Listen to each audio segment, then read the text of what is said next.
Hello student, class 9th में जो हमारा लेसन चल रहा है उसमें उष्णकटिबंधीय वर्षावन का हम टॉपिक आज पढ़ेंगे। जैसे हमारे इस लेसन का नाम है प्राकृतिक वनस्पति और वन्यजीव, यानी भारत में किस किस तरह के वनस्पति पेड़ पौधे पाए जाते हैं और किस तरह के जानवर कहाँ कहाँ मिलते हैं।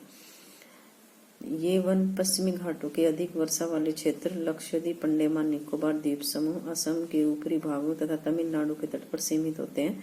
ये उन क्षेत्रों में भली भांति विकसित हैं जहां 200 सेंटीमीटर से अधिक वर्षा के साथ एक थोड़े समय के लिए शुष्क ऋतु आती है। यानी उष्ण कटिबंधीय जो वर्षा वन है, इन वनों ये 200 सेंटीमीटर की जहाँ पे बारिश होती है वहां मिलते हैं और इन वृक्षों की लंबाई 60 मीटर तक की होती है।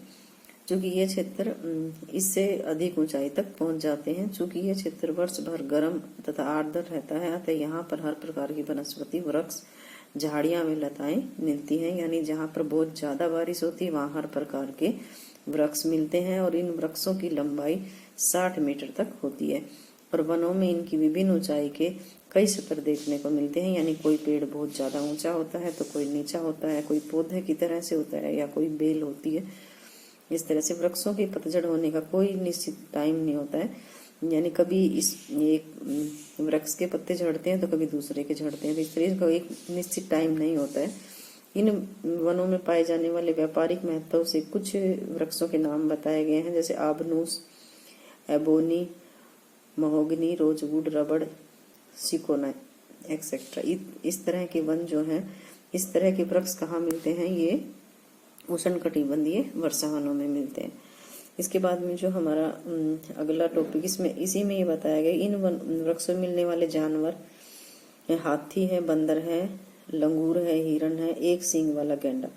आसाम में ये जो आपका एक सींग वाला गैंडा है ये बहुत ही इम्पोर्टेंट बनता है। यहाँ पे ये देश में यहीं पर मिलता है क्योंकि ये दलदली क्षेत्र में रहता है और दलदली क्षेत्र वहां पर होता है जहाँ पर उष्णकटिबंधीय वर्षा वन मिलते हैं। तो इस प्रकार से कुछ पक्षी भी मिलते हैं, जैसे चमगादड़ है, कई रेंगने वाले जीव जंतु भी यहाँ मिलते हैं। तो अगर इसके आगे जो टॉपिक है वो है उष्णकटिबंधीय पर्णपाती वन। ये भारत में सबसे बड़े क्षेत्र में मिलता है। ये जो उष्णकटिबंधीय पर्णपाती वन है ये भारत के सबसे बड़े क्षेत्र में होता है। इन्हें मानसूनी वन के नाम से भी जाना जाता है। यहाँ की जो वर्षा होती है 70 सेंटीमीटर से 200 सेंटीमीटर तक जहाँ पर वर्षा होती है, यानी इस क्षेत्र में 70 से 200 सेंटीमीटर तक की वर्षा होती है। इस प्रकार के वनों में वृक्ष शुष्क ग्रीष्म ऋतु में 6 से 8 सप्ताह के लिए अपनी पत्तियां गिराते हैं। यानी पतझड़ का जो मौसम होता है वो जल की उपलब्धि के आधार पर इन वनों को आर्द्र तथा शुष्क पर्णपाती वन में विभाजित किया जाता है। और यहाँ की जो वर्षा नोट की गई है वो है 100 सेंटीमीटर से 200 सेंटीमीटर तक वर्षा यहाँ की होती है।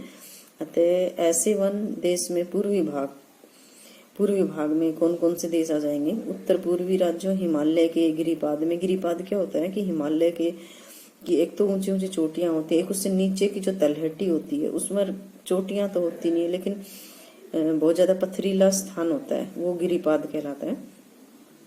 इसमें झारखंड है, पश्चिमी उड़ीसा है, छत्तीसगढ़ है इत्यादि जो स्थान है वो इसमें आते हैं। आप अपनी बुक में इसमें अच्छे से पढ़ लेना। आगे है सोगोन। इन वृक्षों की सबसे प्रमुख प्रजाति यहाँ पर पाई जाती है। इसमें बांस, साल, शीशम, चंदन, कुसुम, अर्जुन, सहतूत, ये जो पेड़ हैं ये यहाँ पर पाए जाते हैं। कहाँ? उष्णकटिबंधीय पर्णपाती वन में ये मिलते हैं। आगे कटीली झाड़ियाँ, नाम से ही है कि कटीली झाड़ियाँ हैं तो मान लीजिए वहां पर वर्षा बहुत कम होती होगी। जिन क्षेत्रों में 70 सेंटीमीटर से कम वर्षा होती है वहां पर झाड़ियां, तो ये आप सबको पता है कि राजस्थान में बहुत ही कम बारिश होती है, लेकिन सारा राजस्थान नहीं, राजस्थान का कुछ एरिया है जहां पर होती है। इस प्रकार की वनस्पति देश के उत्तर पश्चिमी भाग में पाई जाती है, जिसमें से कुछ क्षेत्र तो गुजरात का है, कुछ राजस्थान का है, छत्तीसगढ़, मध्य प्रदेश, उत्तर प्रदेश, हरियाणा के अर्ध शुष्क क्षेत्र इसमें सम्मिलित हो जाते हैं। आकाशीय खजूर जो इसमें पेड़ बताए गए हैं, नागफली खजूर है, पाम है, ये जो पेड़ हैं ये इस क्षेत्र में मिलते हैं।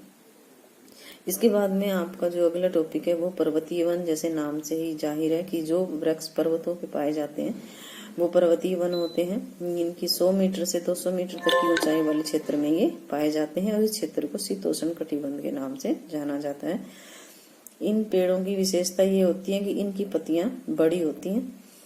और इसके बाद में 1500 से 3000 मीटर की ऊंचाई के बीच में शंकुधारी वृक्ष इसमें पाए जाते हैं। जैसे देवदार का वृक्ष है, इसमें देख रहे होंगे ये पेड़ जो है वो शंकुधारी पेड़ है। तो इस तरह के जो होते हैं वो पर्वतों के ऊपर पेड़ पाए जाते हैं।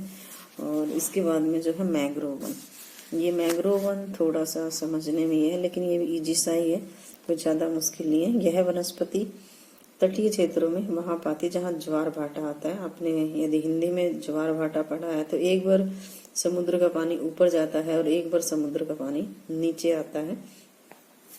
ये पूर्णमासी के दिन ही होता है। तो इस दिन ज्वार भाटा आता है, समुद्र के अंदर आता है। तो इसका जो पानी है, जब पानी ऊपर जाता है तो सुकड़ जाता है, और जब पानी फैलता है तो तट के ऊपर काफी दूर तक पानी जाता है। तो उस क्षेत्र में मैंग्रोव नाम के वन पाए जाते हैं। और ये जो है डेल्टा वाले क्षेत्र में मिलते हैं। जैसे इसके बाद में जो हमारा है वन्य प्राणी, ये आप पढ़ोगे तो इसमें इतना मुश्किल नहीं है, सब कुछ समझ में आ जाएगा। और इसके बाद में कल से हमारा जो लेसन है वो अगला शुरू हो जाएगा। इसके जो क्वेश्चन आंसर है ये आप अपनी नोटबुक में नोट कर लेना। और इसके बाद में जो जनसंख्या वाला लेसन है ये हमारे लिए वेरी इंपॉर्टेंट लेसन है। हम इसको धीरे धीरे करके आराम से पढ़ेंगे ताकि आपको सभी को समझ में आ जाए, क्योंकि 9th का ये चैप्टर आपको 10th में बहुत ज्यादा हेल्प करेगा समझने के लिए। तो हम इसको अच्छे से पढ़ेंगे।